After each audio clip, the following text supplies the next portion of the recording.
नमस्कार मित्रों, क्या आप जानते हैं कि एक हिरणी के गर्भ से एक आर्षि का जन्म हुआ जो बाद में दशरथ के लिए पुत्र यज्ञ करवाने वाले महान ऋषि बने। एक मनुष्य योनि का जीव एक पशु योनि के जीव से समागम कैसे कर सकता है और इस संसर्ग से एक बच्चे की प्राप्ति कैसे हो सकती?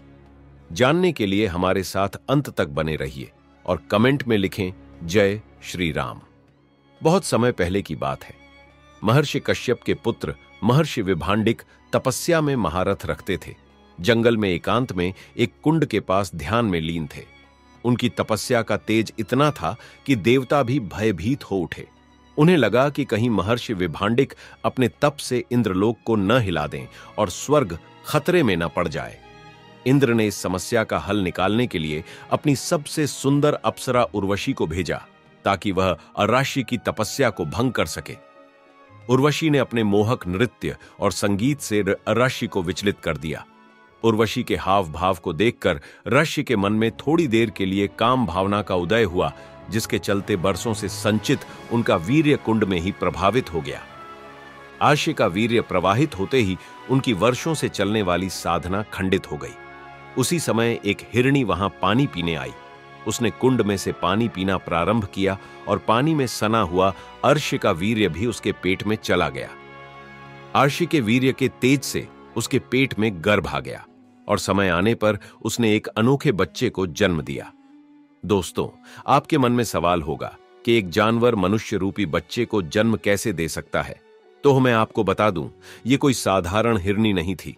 इस हिरणी के रहस्य को जानने के लिए वीडियो को अंत तक जरूर देखें। यह बच्चा साधारण नहीं था। उसके सिर पर एक सिंह का चिन्ह था और उसके चारों ओर दिव्य आभा थी। उसका नाम रखा गया आर्षि श्रृंगी। ऋषि श्रृंगी का पालन पोषण उनके पिता ने किया। आर्षि श्रृंगी का बचपन बेहद अनोखा था। वह जंगल में पले बढ़े। इंसानों से दूर उन्होंने सिर्फ जानवरों को देखा और जंगल को जाना। उनके पिता ने उन्हें संस्कार और वेदों की शिक्षा दी। उनका हृदय अत्यंत निर्मल था। इसी बीच उनके पिता के क्रोध के कारण अंगदेश में भयंकर अकाल पड़ गया। राजा रोमपाद को यह झांत हुआ कि आर्षि श्रृंगी को नगर में लाने से अकाल समाप्त हो सकता है। अब राजा ने चाल चली। राजा रोमपाद ने कुछ सुंदर स्त्रियों को आर्षि श्रृंगी के पास भेजा। ये स्त्रियां उनके पास मिठाई और अन्य वस्तुएं लेकर आईं। इन स्त्रियों ने आर्षि श्रृंगी को मीठे लड्डू खिलाए और उनसे दोस्ती कर ली। उन्होंने पहली बार इतना स्वादिष्ट भोजन खाया और उनसे नगर चलने की बात मान ली। जैसे ही आर्षि श्रृंगी के कदम नगर में पड़े, वहां बारिश होने लगी।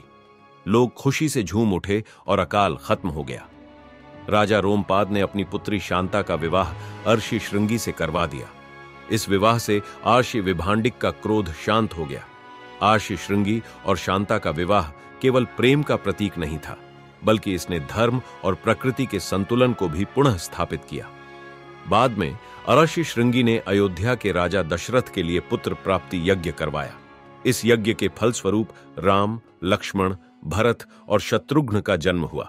आर्षि श्रृंगी की कथा हमें यह सिखाती है कि निर्मल हृदय और तपस्या के बल से असंभव भी संभव हो सकता है। दोस्तों, अब आते हैं हिरणी के रहस्य पर।